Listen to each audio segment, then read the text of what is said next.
观众朋友大家好，欢迎收看8月7日公视台语台下晡新闻，我是陈淑君。咱先来看今仔有啥物新闻重点。美国将对全球半导体要扣100%的关税，那伫美国生产就免扣税。今仔台积电股票嘛创有史以来上关价。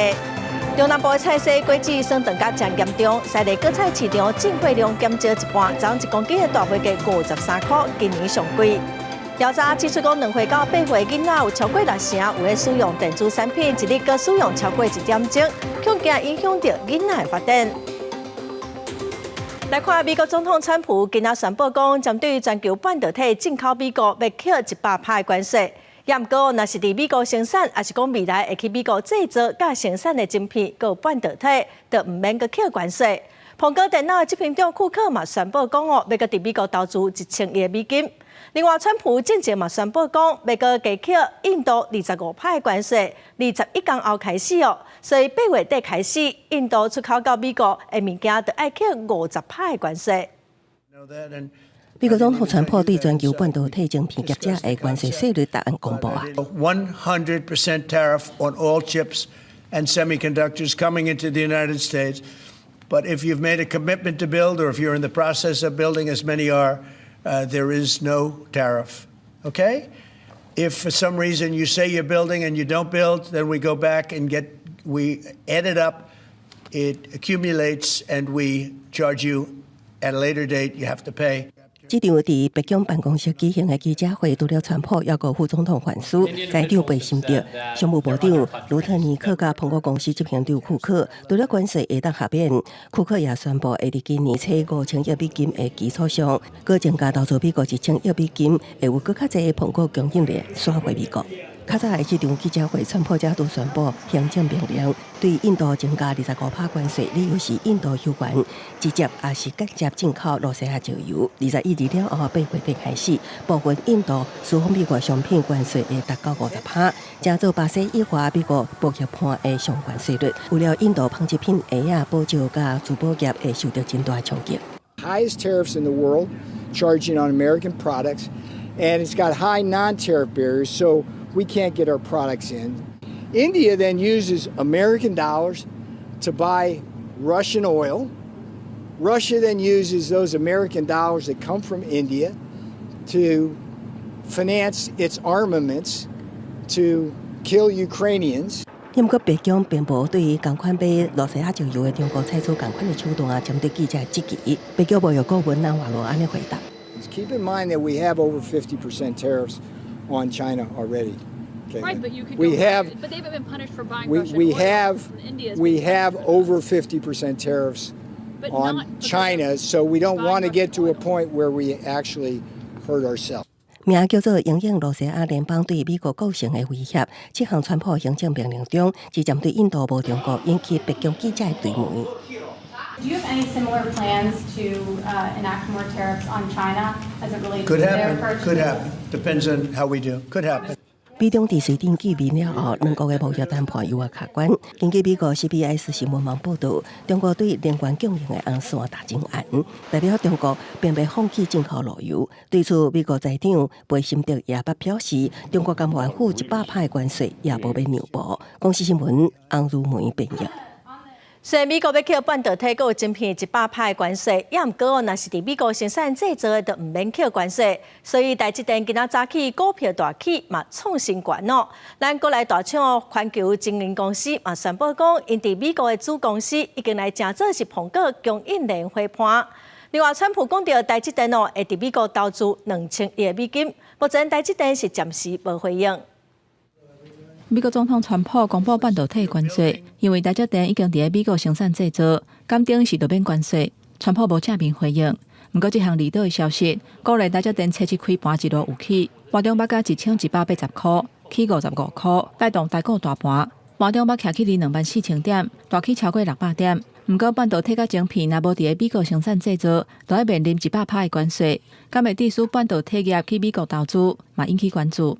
未来是不是会有更多台积电相关的一些供应链，或者是其他的业者，也都会纷纷的赴美来进行相关的一个投资，以躲避在这个100%的一个关税，会不会使得在台湾本土生产的这个半导体的一个比重会进一步的出现下滑的一个态势？真出名的大厂环球晶，伊就宣布，下底美国子公司正式甲苹果建立新的供应链合作谈判的关系，进一步强化美国半导体制造供应链。他们优先采购我们的在美国的 GWA 的先进制程的晶片，金额会再扩大吗？订单啊、获利的状况，然后会再做决定。川普毋若公布半导体关税，原地讲台积电会伫美国投资3000亿美金，嘛改喙讲是2000亿的美金。针对这点，台积电是暂时无回应。专家认为讲投资2000亿的美金，还佫伫台积电负担的范围内。不过，更较受关注的是后礼拜就要公布的半导体232条款，敢会封扣25%至50%的关税，影响台湾的出口，或者是保留先进制程就会当唔免。除非我们能够证明说我们可以有效的压制其产地，否则的话，其实232条款对于我们整个的资通讯产业，恐怕将会是一个非常大的一个挑战跟麻烦。专家认为讲232条款对台积电的影响无大，但都是国内的资通讯产品，若无法度防排除伫咧免税范围，恐惊会造成重大冲击。记者综合报道。今仔开始咱台湾出口到美国的商品就要扣20%的关税。在野党是搁再批评讲，咱国的团队甲美国谈判的过程互相，所以立法院外交国防委员会今仔是开机密会议，要求佮爱交出谈判相关的文件。有国民党的立委是搁质疑讲，为什么要爱开秘密会议？民进党的调集委员辛聘阳是表示讲，有一寡保密协定的文件是无法度公开，也毋过互立委伫会议中会当看来进行质询，接受监督。当时海商计划每一次机密专报，我印象3次都是全程机密。立法院外交委员会外口调遐立委冤甲真厉害，因为民进党这个调委辛聘阳临时变更，初次议程该审查台美贸易谈判文件，专程使用秘密会议的形式。根据这一个保密协定，这一个机密文件呢，当时是怎么形成的？为什么有这样的一个谈判的一个方式，用这样的一个内容来做质询？最好的方式就是民意代表能够用机密会议的方式来针对这个部分代表人民来做监督。过去可以有机密的部分，可是也会有公开，尤其这个攸关我们很多的面向，那我们到底付出什么？现在全民都很想知道。外交国防委员会如果继续跑去亲近农场去数数牛有几只、羊有几只的话，台湾人民可以忍受吗？所以做样子啊，今天开一个秘密会议。在野党大力批评民进党政府甲美国谈判关税过程互相，川普佮宣布对未来伫美国生产的半导体扣100%关税，也互在野质疑政府反应有够慢，不就相关产业面临的冲击，一定因应策略。美国相关的有关于昨天刚宣布它的具体的内容，我想我们跟各位都一样非常的关心，那也正在了解之中。那我们尊重国会的监督，所以这虽然说这个几乎没有先例，就委员所关心的问题，相关的文件我们提供给委员。今天就是来受到国会监督，来讨论这些保密协议。谢谢。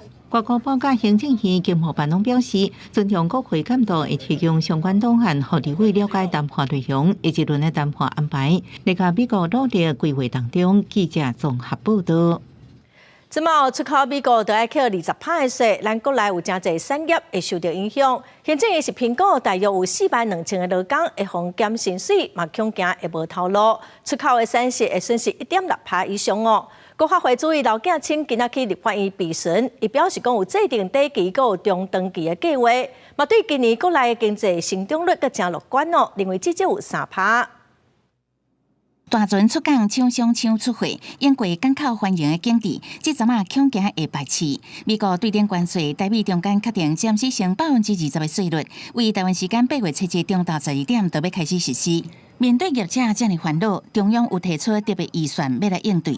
我想放心的部分是台湾的中长期转型哦，我们往AI 为主哦。那像譬如说以台中的工具机。它应该是产品的 AI 高质化，那供应链的 AI 化，不管关税怎么变动企业的转型都要做。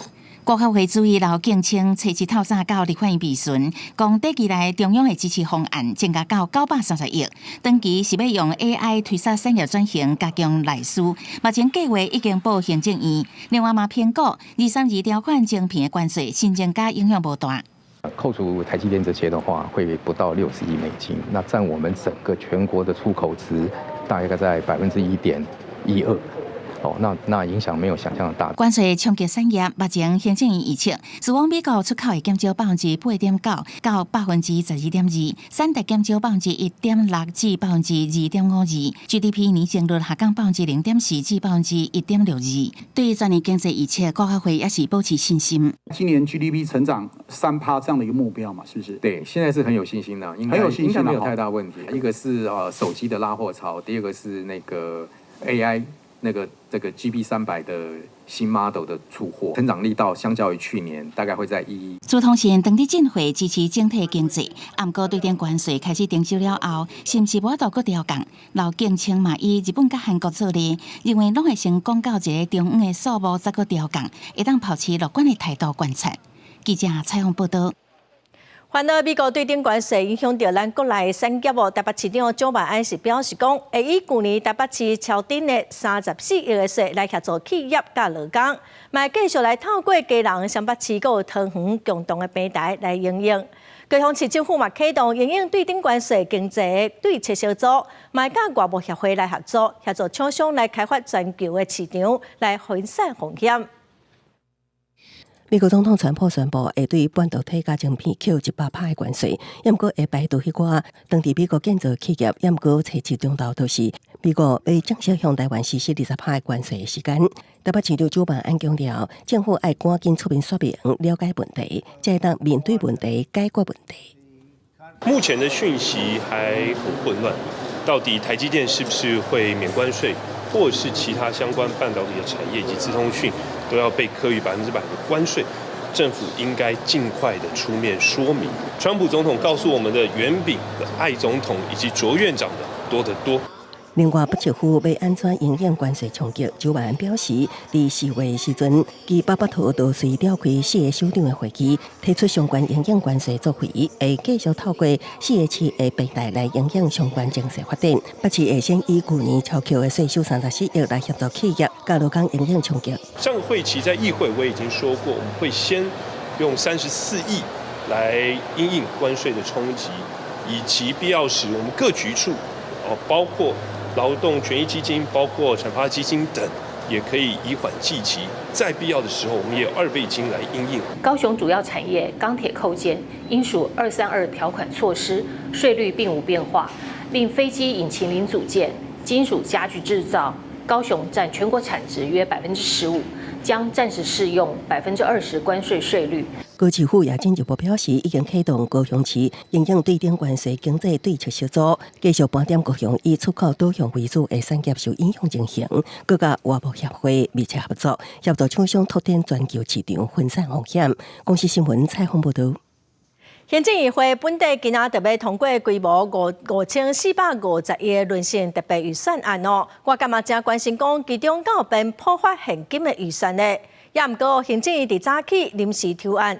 民进党的立委罗水良是表示讲，行政院甲党团针对排富条款、各弱势的照顾是有无共款的意见。在野党是要求中央应该要赶紧发现金给民众。因应美国关税冲击，立法院通过特别条例，包含破发现金一班。总统大清节表态，行政院提出润性特别预算案，呼吁中央爱支持。被解读是赖政府态度转换，破发现金已经有影了。我们要观察一下这1-2天这个可能的影响状态。行政院初期原本要通过规模5450亿的特别预算案，在临时修改议程提出提案，引起关注。总统已经宣示得很清楚了哈，大方向上是确立要朝这个方向做顺应人民的意见，然后将国家这几年来经济的一些成长所增加的这些税收的部分，那也跟人民共同来共享了哈。罗水良指行政院调向破坏现金，暗过立法部分牵涉排富条款较好弱势，政院党团无共款的意见爱整合，对另外内部无共款的声音，和特别预算案然后送到立院审议，若被表达强烈的不满。现在如果一直延，那么整个来说的话，那你呢要怎么救这些产业？我们比较担心的是产业怎么办？因为不是产业老板的影响啊，员工会受影响啊。民进党现在是什么？行政院跟立法院是左脚踩右脚吗？还是民进党内部在立院党团里面自己就已经是内讧了吗？这笔钱下去，对很多家庭、对很多的这个民众是有很大的一个帮助。民进党不要在那边三心两意。罗斯福批评政府提管社会准线公假，杨启凯强调台湾已用5%企业财源，抑个公司放无成假，要求政府赶紧发一班帮助产业甲百姓渡过难关。记者综合报道。来看今仔金华城案搁再开庭，昨生日的民众党前主席郭文德今仔出庭早起郭文德雄正上去干叫检察官，搁摕有底水的杯仔牵检察官伊讲伊敢是迄种会食钱的人咧，规个人情绪失控。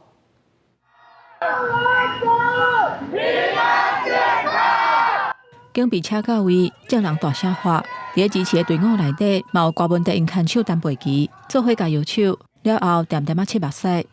主席，你会不会后悔相信钟小平？民众党前主席郭文德生日拄过，初市各方提醒出庭，因为经发生案过2礼拜了后，即马搁开庭，重点要甲证人问话。我准备什么东西吗？这个要去法院作证的是前台北市副秘书长李德全。伫开庭访问话的时阵，伊讲经发生的所有权人照都市计划发提申请，无任何的问题。不过以伊的观点，专案改行托管条例。搁较会当达到一致性，所以要甲公文摕回去，留2条提醒。羁押他的理由，羁押他的必要性何在？我觉得接下来，在我们推动有关于司法改革，特别是刑事诉讼程序的改革上面，台湾民众党我们会邀全体的台湾人民共同严肃的来思考这个问题。休庭的10分钟，郭文德向塞资料，大声骂检察官无良心，强调讲伊并无贪污。边仔咧旁听的单背旗嘛，听甲流目屎。今仔专案是规日审理，前台北市副市长黄珊珊下晡嘛到庭作证。记者综合报道。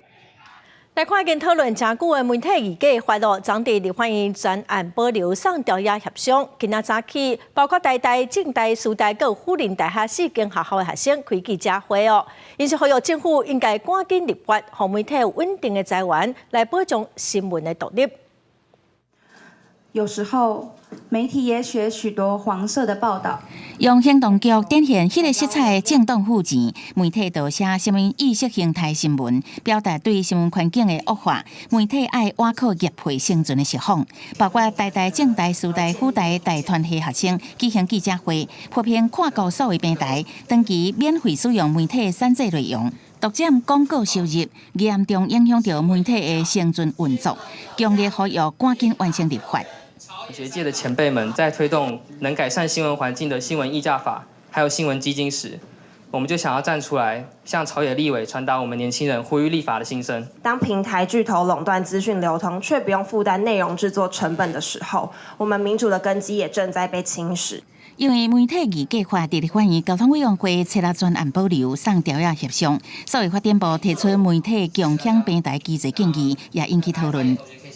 站在业界的立场来说，我们还是希望有一个法规的保障，不管是政府要出面，还是说透过什么样法规的力量，让大型平台能够出面来实质的面对这件事情。即便推出了这样的一个新的平台的方案，它仍然没有解决目前台湾新闻业所面对国际平台的这样的一个分论的问题，所以这其实是可以并进的。学生呼吁政府赶紧立法，搁纳入新闻基金，确保媒体维持运作。所以部强调，拢会纳入考虑。新闻议价法目前在全世界大概就这2个国家在做嘛，都没有成功了。所以，我们当然也有新的想法，那看看主要还是看平台业者要不要配合啦。对于跨国数位平台，拢是美国公司，是不是有牵涉到关税谈判？数位发展部是否认的，强调会甲朝野赶紧沟通。重点是，嘛爱跨国平台愿意遵守，安尼无立法就失去意义。记者采访报道。风台甲涨水后，造成中南部的灾情是真严重。今仔行政议会嘛提出560亿灾后复原重建的特别条例草案，望国民党也协助灾民重建家园。这个草案嘛交予立法院审议。今年7月，当那些风台升长嘉南沿海地区，真大强风造成建筑物电力电信系统毁损。7月2日开始，小连续的西南气流带来强降雨，所以嘉南高屏这个所在，道路、水利设施拢无业受损严重。为了让各级政府有够的资源来办理灾后重建甲复原，行政院7通过当那些风台甲728大水后灾后复原重建特别条例草案，请立法院审议。规模之大，我们现在依照现行的灾害防救法的相关规定，办理灾后复原所需的经费已有所不足，我们有必要提出此特别条例。本条例所涵盖的治灾地区，除了嘉义县市、台南市、高雄市、屏东县等，也把台东县、彰化县、云林县、南投县有因此治灾的地区，请主管机关工程会能够依照实际的认定给予纳入。院长也提到，昨天已经拜访过立法院。韩院长也承诺会用最快的速度来纳入整个议程的安排。根据条例内容，要争取编列特别预算560亿，以分期方式支用。主管机关是行政院公共工程委员会，并由执行机关各相关部会负责预算的编列和推动。复原重建的项目呢，由各部会来依照它实际的需求来提出包括了农业的、电力的、电信系统、有线广播电视系统自来水、瓦斯、燃气。家园及公共设施，那在水利设施、道路、环境卫生、社会复原及产业促进部分，都有纳在特别条例的范围之内那同时，为了一个执行上的弹性，也增列了一些概括的项目，只要是跟达纳斯台风以及这次的豪雨相关损害而需要复原重建，中央执行机关也能够将它纳入工作范围灾后重建特别条例送请立法院审议了后，行政院讲会持续甲立法院各党团沟通，希望早一日完成立法程序。条例为公布日施行，施行期间为生效日到116年12月31日，都要经过立法院同意延长。记者采访报道。今仔是立秋受到太平洋高压的影响，台湾各地拢是多云好天的天气。过到屏东、高雄各有山区可能会落18号。今仔温度是真悬、真烧热，气象署嘛提醒讲，双北市、桃园、佮台南、甲屏东拢可能会出现36度以上的高温。拜四是24节气的立秋，气象署表示，受到太平洋高压影响，台湾各地是多云到好天。过到屏东、高雄也各有山区可能会落18号。气象署指出，今仔日各地气温真悬，尤其双北、桃园和台南、屏东有可能出现36度以上的高温。在今天、明天这段，其实到周末之前，我们中午前后都是高温炎热的天气，尤其是高温普遍可以来到33到36度，外出一定要防晒多补水。而另外也要提醒留意午后雷阵雨。气象署指出，拜五转吹偏东南风，水汽会大变济，台东和恒春地区会落短暂的阵雨，高雄、屏东和山区要注意西北雨。因若拜六落雨的范围会搁扩大，规个西半部过道拢有可能会落西北雨。在周日之后呢，因为我们南方的水汽整个是变得比较多一些，所以在清晨到上午，嘉义以南地区也会有一些零星降雨的状况。气象署也提醒，菲律宾海面上目前有低气压，发展也无够完整，预估敢若有外围水汽影响台湾，敢会变风台要搁观察。另外，这款侪云好天、高温烧热，过道有可能落西北雨的天气，会一直维持到后礼拜3。民众若是出门，爱记得补充水分，也要注意天气的变化。记者桂宗林、谢桂林台北报道。中南部前几天连续落大水后，菜市佮有果子的损长是真严重。西丽果菜市场进货量减少要一半，一日剩500多吨了。昨1公斤的大麦价是53块，嘛是今年上贵。伊个就要等到9月份继续才有法度较稳定。农民无用收成油菜，毋过受到前一阵连日落雨，天气搁好起来，造成菜园的菜绿冬黄总收成量大大减少。天气好都黄了啊、烂了啊，原本说差不多60台啊，现在今天只收17台而已。我就是水刚烧济，然后就是拢黄的，安尼我就是它的产量有烂安尼。西丽果菜市场表示，受到顶个月丹那西风台甲西南气流大水后连续报道，造成产地多数菜园浸水，互经进度慢，市场购货量只存500多吨，菜粒平均菜价每公斤53块，是今年新高。蔬菜短缺，腐烂损害严重。目前我们的平均价到昨天为止是总平均价53块，交易量差不多550公吨。就是野菜籽啊，搁订福建就对啊。来到传统市场，卖菜贩仔也只会当怨叹菜价悬，生意无好做。当时应该是面豆啊，面豆啊，烤鸡涨落去到4000啊，烤鸡嘛去到悬。西内果菜市场表示，今年1到5月菜价落价，真侪农民了本钱，整体平均菜价只有20外块。虽然即马菜价悬，也毋过拄着财损，收入有限。5到9月菜价才会当回稳。农业部统计到8月初6下昼4点，受到728大水后，农业灾害损失影响，全国目前损失金额已经达到3亿1000多万，多数集中伫中南部县市，其中各以屏东县超过1亿1000万上严重。公视新闻采访报道。来看南投草屯的自来水系统哦，互土石流冲歹去，有600外户无水通用哦。公所抢修了，即马是已经5成开互供水咯。公所嘛表示讲会搁编预算来做改善。是啊，刚才季中都经过起来，都水管拢断了了。南投草屯相当地区一直拢是靠干役自来水系统来供水的。7月底连续几若天上大雨，当地发生土石流，甲自来水管线冲坏去，造成600外户无水通用。经过抢修，5条管线即马剩2条，也未修好势。不过嘛，因为安尼，一寡住透天的住户水压无够，水拢真细港。掩埋很严重吼，也算讲。土司的掩埋，即目前吼，我一讲也无法度好这个维修吼。即马这我看它就是可能爱废井，还佫重新再开挖。这个经费的部分可能是爱透过咱公所这边，甲咱斗真情，咱提供这个电力水的水当顺利来使用。但是相当干役自来水管理委员会指出，目前抢通的管线，敢若先用较简单的方式接水管，系统性的灾后复原，也需要公部门拨经费处理。伊来赶紧吼，甲咱工务科上面吼，是毋是来编一个预算出来吼，抢修的部分再配合相当咱的自来水委员会吼，这方面经费方面，我会专业来甲想办法。这个相当地区干役自来水系统受到土石流的伤断，草屯镇公所表示会编列预算来协助复原，另外嘛有协调自来水公司先提供临时供水站，予居民灌水。记者邢平仪南投报道。国际新闻来看，美国白宫有官员表示讲，总统川普上紧后礼拜甲罗西亚总统普廷见面。川普近日嘛讲，伊的特使维科夫甲罗西亚总统普廷伫克里姆林宫针对乌克兰战争安怎收煞见面会谈有袂歹的进展。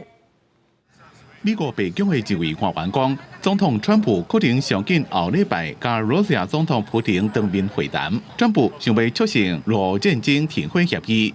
会议的时间甲地点也未安排，但是川普对甲普廷还有乌克兰总统泽伦斯基的3方会谈可能性持开放的态度。若是川普甲普廷真正见面，将会是川普第2遍选调总统了，两个人第1遍见面，也是俄战争爆发3年来重要的里程碑。不过，俄双方伫个主要诉求依然差真多，所以这项会谈并无法度保证战争就会当结束。相信报道相关消息的是《纽约时报》，消息报在进前，川普的特使魏科夫即甲普廷伫个克里姆林宫见面。What are your expectations today?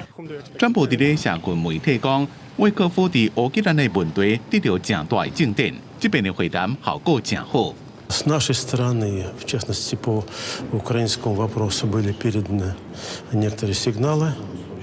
Соответствующие сигналы получены и от президента Трампа。即马也唔知影普廷或者是泽伦斯基是毋是已经同意要甲川普见面。泽伦斯基伫个魏科夫甲普廷的会谈了后讲，已经甲川普通过电话，几多位欧洲领导人也同时伫咧听。Це дуже важливо робити це чесно。川普今年是也未甲普廷见面，因故伊伫第1任期内面不甲普廷会谈过5遍。川普吹拉讲，已经甲美国伫咧欧洲的盟友说明上新的进展，并且讲因希望伫咧数落来几天内到几礼拜内共同推撒结束俄战争。公司新闻黄文玲编辑。极端气候全球有真侪所在拢会做大水。美国疾病管制预防中心就发出旅游的警告，指出讲透过网络传染的急性传染病、曲光病疫情在炭烧哦，尤其是伫亚洲、南美洲、非洲佮印度洋。另外，目前咧做大水的中国的广东、世界拢有积水哦，网塘的生态是真紧哦，嘛已经有超过7000例曲光病咯。时发现水位最深处已经漫过轿车车顶，瀑布造成积水，真侪人被困。这是发生伫中国广东东莞的大水灾，道路正走河流部分地区交通白天白当。为8月广东省一直落雨，而且雨量惊人。爆发大水灾甲土石流、广州、佛山、肇庆、惠州等真侪都市灾情严重，因为积水，河浜塘生拖真紧。China is a huge country. The mosquito can grow with the size of a 1 pound coin. And every time it rains, you are going to have thousands, if not millions, of 1 pound coin volumes of water that can grow the mosquito. 透过大病网的定调，会去公平为6月以来，就伫中国广东省拓开即马大水灾烈热雨量，将做网啊生团的所在，已经1点佛山已经通报超过7000例。美国疾管中心已经发布旅游警告，欧洲疾病控制中心数据显示，2025年酷光病毒已经伫全球造成24万病例甲90例死亡。疫情政府发烧、关节痛、肿、头痛、筋膜痛甲红疹，感染了后症状会继续2至到12日，有人可能出现极端症状，可能死亡。The real driver of outbreaks like chikungunya and all that are travelers. The reason is because not everyone who gets infected with chikungunya virus would develop symptoms. So you could still be very well, but you're carrying the virus. 都亲像印度甲巴基斯坦最近也因为梅雨爆发大水灾，美国疾管中心表示，还未有疫情通报，不过风险较悬。同款伫巴西、哥伦比亚、墨西哥、印度、菲律宾、泰国甲奈及利亚也有大水灾，民众旅行去这些国家爱提高警觉。公司新闻恩文玲报道。再来看桃园市龟山区的龙寿工业区昨有一件真奇怪的命案。民众看到有一个查甫人吊伫60公尺悬的高压电的电线顶头，已经无喘气了。这个死者是一个失联几啊天的外籍移工，死亡的原因搁会调查。他们有那个望远镜，他们把它一放大看，是人。昨下晡有民众发现讲，桃园市龟山区的龙寿工业区有一个查甫人吊伫20层楼悬的高压电的电线顶头。警消接到报案因为现场地形的限制，出动台湾上悬72公尺分推车也无法度顺利救援，所以台电人员嘛切断电力，早起嘛已经将遗体送落来咯。初步调查这个死者若算是一个失联几啊日的泰国移工，也毋对详细死亡的原因即嘛爱个厘清。再来看有一个伫屏东营总在照顾妈妈的潘小姐，伊指控伫病院互偷袭伊嘛真不满讲医护人员甲病院拢无好好处理，伊只好家己去报案。警方是表示讲目前无发现违法的相片，病院嘛表示讲有一个外包人员已经互厂商洗头路了，病院嘛继续来协助家属。潘小姐和查某囝来病院要照顾阿母，煞互病院外包勤务人员举手机偷翕。潘小姐讲，伊当时大声呼叫医护人员协助，偷翕的人煞摕手机开始ถ่相片。医护人员当时无积极处理，互伊决定直接打电话报警。这名勤务人员嘛，互带去派出所。解救我妈妈开完刀之后，这当天他有拍很多的照片，然后他甚至看到我女儿独自走到厕所的时候，他就跟着她，然后从厕所外面偷拍她，因为他从镜子看到。对，可是因为我女儿就之后就会发现，好像这个人都会一直出现。经现场检视手机内容，确认无私密影像，针对相关影像及行为进行后续调查。警方查看勤务人员的手机了后，暂时无私密的相片，不过有部分的画面涉嫌侵权，会搁进一步调查。潘小姐表示，这名勤务人员的手机内底对7月22到8月初6，拢有特别针对因查某囝翕的相片，互伊感觉无爽快。尤其是伫代志发生了后，院方拢无甲因回失礼，互伊对病院处理的方式足无满意。所有的病患还有医护人员的隐私遭到严重的侵犯，他们没有要主动去了解、去追究这件事情。家属的后续的相关的法律流程，本院将提供完全的协助。屏东营总讲，外包厂商伫昨就甲这名勤务人员开除。医方人员表示，家属的部分有需要任何心理咨询，也是相关的法律协助，因拢会尽量斗3天，嘛要求外包的厂商提升勤务人员的管理制度。记者柯炳哲，屏东报道。台中市海线一间准公图的托婴中心因为风判罪，市政府已经甲因解约，嘛因为风罚钱，无法度搁继续经营。今仔有家长指控讲有31个囡仔即嘛是无所在通去，家长嘛批评台中市社会局无提供协助。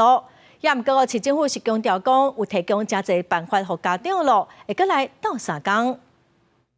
积极辅导转介，保障孩童幸福。提标记画下清楚权益，大中市海线有家长悄悄出面指控，囡仔读五车区一间准公托托育中心，因为顶在不是准文数罪，互大中高分院判决证件，社会局决定终止契约，搁约回558万补助金。托育中心就家己宣布8月开始休困。有31个家长面临囡仔无所在通去的问题，事后市府也无积极协助转介。他也坦白讲说，海线就是没有公托、准公托，你只能选择保姆体制。不然就是，甚至还有直接跟家长说，你就送去西屯啊、北屯啊，有名额。好，我们家长就早上几点要出门？他要去排保姆，我去问过，保姆告诉我，你的小孩有点大了，不受控，我不收。这间托育中心初期1元营业，也有部分的囡仔送来。家长认为，照地合市政府办理未满2岁囡仔托育公用化家准公用服务作业要点规定，因个中止企业主管机关应该协助家长意愿转介，市府所干来提供资料，爱家长家己联络。社会局强调，中心原本是有60个囡仔，已经协助40个欠债幼儿园甲其他照顾安排，也有26个包含申请囡仔继续送来。居家托育服务提供者也是准公共服务的一环，送托准公保姆一样可以领取每月13000元的补助。社会局会尽力协助家长衔接适当的托育资源，以确保孩子照顾不中断。因为我被重罚了快600万，整个薪资啊、房租还有这些各项开销我已经支应不了了，所以我才会跟社会局说我只能歇业，但是社会局现在就是不同意我歇业。记者无缘提供，敢强调社会局目前要求不准停业。市府是强调，这中心退出准公托了的6个月内，赠托家长1元应继续领托育补助，每个月13000。那6个月后继续送托，应该领育儿津贴，每个月5000。业者若希冀应合适卫福部，可提供行政救济管道。记者综合报道。月龄心育林哦，正是讲得着白血病，就是肺癌。有意思是讲，最近这几档哦，肺癌的病人有增加的趋势。除了药物治疗，买当叫做骨髓移植咯，存活率是有60%。也毋过肺癌早期的症状无介明显哦，合歹诊断，所以若发病就真歹治。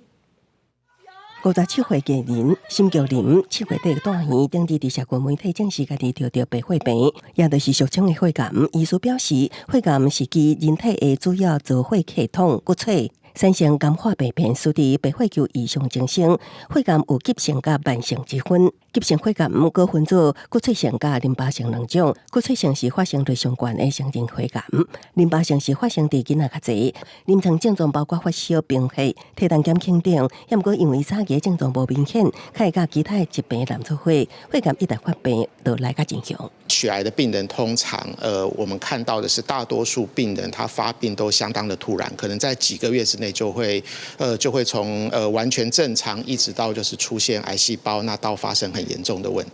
医师表示，最近几年肺癌病患有增加的趋势，可能甲基因突变、放射线暴露、病毒感染等多种因素有关系。治疗方式除了化疗甲药物，急性骨髓性白血病也会当做骨髓移植，存活率大约是60%左右。不过根据组织骨髓资料库统计，今年登记捐赠人数有49万人，今年登记心球配对病患有1006人，今年成功配对医师只有167人，骨髓捐赠风气也有待提升。干细胞的抽取现在大部分就是用周边血干细胞的捐赠，它没有麻醉，也没有手术的动作。医师强调，预防肺癌的方法主要是减少暴露伫辐射、黏头毛剂、农药等某一寡化学物质，同时透过均衡的饮食、规律运动、维持良好生活习惯来增强免疫力，也会当定期健检，早期发现潜在的健康问题。公司新闻采访报道。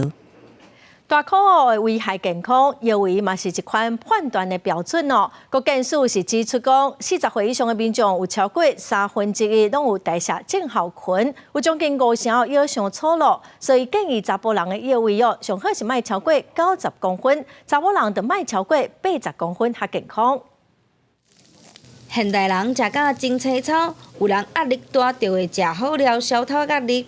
根据国健署分析，最近这5年的健保服务资料，发现40岁以上的民众超过1/3有代谢症候群，也佫有尾晚5成的人腰伤过粗。正常的腰围建议查甫袂当超过90公分，查某袂当超过80公分。从3年前办代谢症候群的防治计划的所有40万的民众当中，我们也发现说，代谢症候群的5项指标当中，这40万人有8个，就是都是腰围超标。有医生嘛提出互腰围变细的5个方法，建议民众爱定期量腰围，嘛要注意食的健康，搁爱逐礼拜运动150分钟，戒烟戒酒，定期做身体检查。压力没有控制好，常常你就暴饮暴食，不健康的行为就会跑出来。另外，压力也会导致我们的代谢异常，血糖增加。另外，烟酒本来就是我们三高很重要的风险，酒精更是会影响我们的脂质代谢，本身的热量也非常高。国健署嘛建议民众定期量腰围、量血压、血糖，若发现数字超过标准，就要进一步去找医生做治疗。记者陈新东、曾俊佑台北报道。立法院伫初5通过废物税修正案无糖包装的饮料免扣15%的废物税，受到各界的肯定。也毋过医界嘛提醒民众讲，有一款无糖的饮料，有可能是以人工的甜味剂来代替糖，嘛是爱特别注意。无糖饮料的一个免征货物税的一个修法，引导一些民众对一些健康食物呢做出更健康的选择。台湾大考的愈来愈多。为了降低健康的风险，立法院初5通过废物税条例修正案，无糖包装的饮料会当免扣15%的废物税。不过，台北市工卫署工会指出，目前市面上无糖的饮料，大部分是加糖单来代替掺糖，亲像阿斯巴甜甲蔗糖素。虽然成分会当降低热量，不过长期对身体敢有败害，也有争议。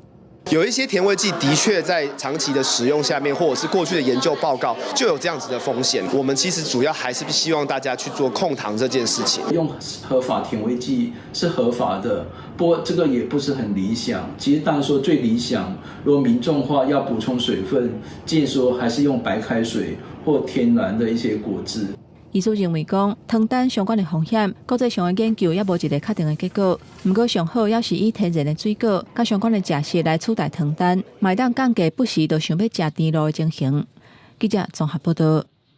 嘉义县有一寡互风台扫牌的供电棒平伫大塘的农地顶头，因为落雨田里嘛流出一寡红色的水，当地农民是真烦恼讲，敢会造成污染呢？环保局嘛表示讲，会来要求业者改善。因为风台海起的供电设备放伫咧种植的农地附近，虽然顶面有篷布盖咧，涂骹嘛有自篷布，不过内底一寡所在煞有红色的水流出来，这是家己县一直甲布地交界的所在，互人质疑业者敢是违法放伫大塘的农地，经过的农民真烦恼，边仔都是灌溉用的沟仔，毋知敢会造成污染。阮的田拢伫即个边仔遮尔，阮厝也伫遮，我就袂烦恼的，袂烦恼人都要倒啊，无法度人啊。种啊路来啊，路啊一时去流啊，安尼头好，你这想安尼讲好，当安尼讲好，当安尼就袂污染嘛。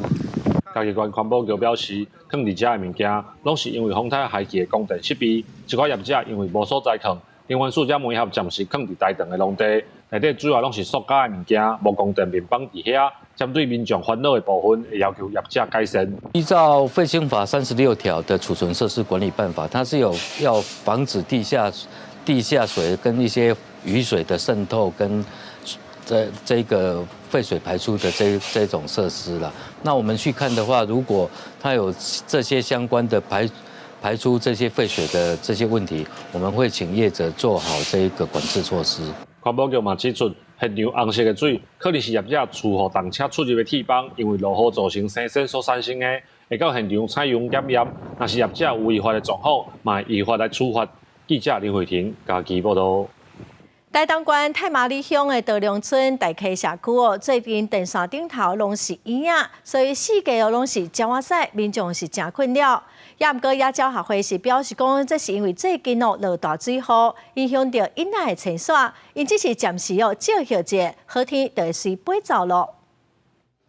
太麻里乡道龙村大溪社区的街路暗时灯火正光，不过抬头一个看，电线顶悬徛满密有上清只的影仔，人甲车经过，因拢袂惊。当地居民捌甲赶走，不过无路用，一时因就阁飞倒转来。这种情形，互居民上困扰的就是鸟仔屎，停伫电线下骹的机车甲公车站的椅仔，拢鸟仔屎。不要站在下面啊，免得会接到88。因此带来好运嘛。当地居民是讲，这种情形为顶礼拜大水雨期间就发生啊。台南县野鸟学会表示，这种影仔是热天的渡鸟，即马当是因往南北迁徙过冬的时阵，不过飞行途中拄到南部甲东南部小连线大水雨，阻挡因的迁徙。大溪社区拄好雨停，而且暗时还有灯光，声通拖会飞来，因早方便找食，因就会暂时停留。那么它天气好的话，它就一路往下往南半球走。那遇到天气的变化，当然它会就地找地方休息。杨总伟是讲，这阵困扰大溪社区的影仔，最近天气已经好天就会陆续离开，民众免故意要甲赶走，都当作欣赏自然生态变化的美景。记者采访报道。来看新竹县第8市红狗峡荒地的范围大约是有2000多公顷。今年开始其中有400公顷要试办用无人机来转药啊。若是效果袂歹会搁扩大来办理。无人机飞伫天顶，准备要转药啊！新竹县第8市红狗峡水下荒地的面积有2238公顷，红狗峡不但危害农作物，影响农民收成，也对人体健康造成威胁。因过拢是用人工来做荒地工课，面积大，拿了时间，效果各有限，而且有时无细腻，就搁会互红狗峡加着伤。看到摸鱼就是第一个就先闪过嘛，没有被咬过就不是农民了。都是人工去防治，比如说田埂哪个地方有发生红火蚁，看到它的足迹，然后我们就去用那个耳机去那个防治，就是小面积的。你说大面积根本都不可能。第8市公所指出，过去逐年拢会有3摆红狗峡荒地，不过用人工喷药啊，常常会喷无招魂。即马要透过无人机来喷，哪会当省人工，可以当互使用药剂效果变好。如果用人工的话呢？撒布不均匀，在前阵子呢也有农友呢受到这个红火蚁的伤害，所以它也对公共的安全呢造成了影响。用无人机来做撒布，那有好处有很多，比较均匀之外，也不会破坏到农作物。目前第8市无人机荒地计划示范面积大约400公顷，市公所讲会看荒地结果，若是效果袂歹，未来有打算扩大办理来解决红狗峡的问题。记者杜君豪新竹报道。高雄市的交通局选伫市区3个车较侪所在，要来试办全国头一个奥多拜智慧限时的收费停车格，前20分钟免钱哦。做赢的破爱二路嘛已经准备好，上紧8月底就启用。车路边停下卡4架拢停满奥多拜，人行道顶悬有真侪民众踅来踅去，找无停车位。这是高雄做行的破爱二路，因为附近拢是银行甲商业大楼，骑奥多拜外送办公的临时停车需求真多。交通局头摆试办的奥多拜智慧限时收费停车格，第一批就选伫遮，拢总5架，按算8月底要开始收钱。而这也是全国第一个奥多拜智慧收费停车格。感觉会当啊，因为我感觉使用者付费因较袂感觉讲我一直停的都无要走啊。但是有的人真正有需要公务的需要，所以真正有需要停车位。主要是要多宣传啊，因为我们根本不知道。哎呀，假如有知道这个地方，我就会请他们。奥多拜智慧停车规定20分钟免钱，后上每20分钟收10块。除了做赢以外，还有新兴甲林雅2大所在要做。交通局讲，高雄奥多拜数量全国第3，只有针对5大商圈做基础收费，停一摆15块。目前的智慧收费是试办，后续会看各地需求甲设置的难度来研议正式。伊会当提出需求，阮嘛是主动会甲迄个商办家来问看卖讲都有这个需求，它的技术的部分是不是可行？这个我们要到现场去勘察，因为它智慧停车的部分，毕竟还是要有一些摄影机的一个设置位置。除了奥多拜以外，高雄市区的汽车智慧停车格已经增加到8900架，按算年底进程会当提早达成1万架目标。交通局也提醒，智慧停车无开单，民众会当透过告示牌顶悬的 QR code 即时查询纳钱，避免过期罚款。记者柯家族邱朝阳高雄场报道。花莲的国军英雄馆因为地动损害甲真严重，是来做红单。经过一档外评估甲鉴定，业者已经同意要拆掉了。经过年外等待，伫0403大地震受损真严重的花莲国军英雄馆，落尾手要是爱拆掉。这也是国军官兵甲人民眷属重要住宿的所在，嘛是花莲人食喜酒真重要的场所。记得这个地方是陪我从小长大的地方，花莲国军英雄馆。 比一般的房价便宜又舒适，今天拆了，心中真是难过。花莲国军英雄馆从1987年启用到大，伫0403大地震受损严重，红地做是红单。不过因为未遂发生危险，出动时管护请业者家己评估拆除，或者是做内进补强。不过若要补强，就要3600多万。伫总部经费甲考虑安全问题情形之下，落尾手也是决定拆掉。 经过中华民国军人居有社理监事会议同意，确定要执行拆除。除此之外，我们针对上述接待的部分，因为英雄馆受到地震的影响，无法再提供，但是我们也是跟花莲在地的一些合格的旅宿业者有合作。现在拆除的工期按算会到明年2月初3。拆除了后，土地会还予地主花莲县政府。 官府讲，因为国军英雄馆的业主军友社是属于社团法人，所以袂当用公费来拆。拆除的费用差不多2000多万。未来这块地要安怎使用，也要评估。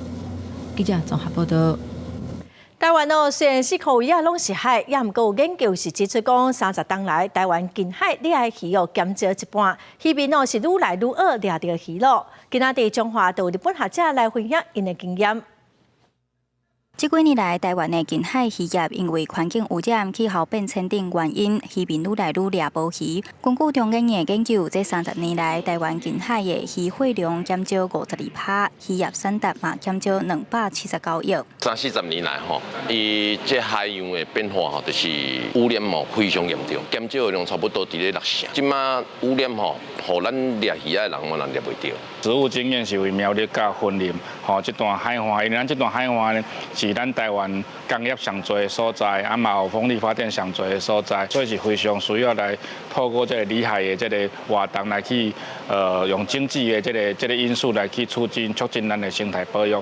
为着要保护海洋资源，民间环保团体甲水事所等单位举办台日交流论坛，邀请日本学者来分享里海的概念。因是透过经营管理来恢复渔业资源甲生物多样性。日本交流团表示，因先为河川开始整治，来改善海洋粪水问题。即阵嘛当咧呼吁海底的细只鱼仔，要恢复海洋的生态循環。エビやカニ、シャコ、そういったものの 子が入った時に再放流する試みを始めました。卵を孵化したら親になります。そのエビが例年の3倍以上水揚げが上がりました。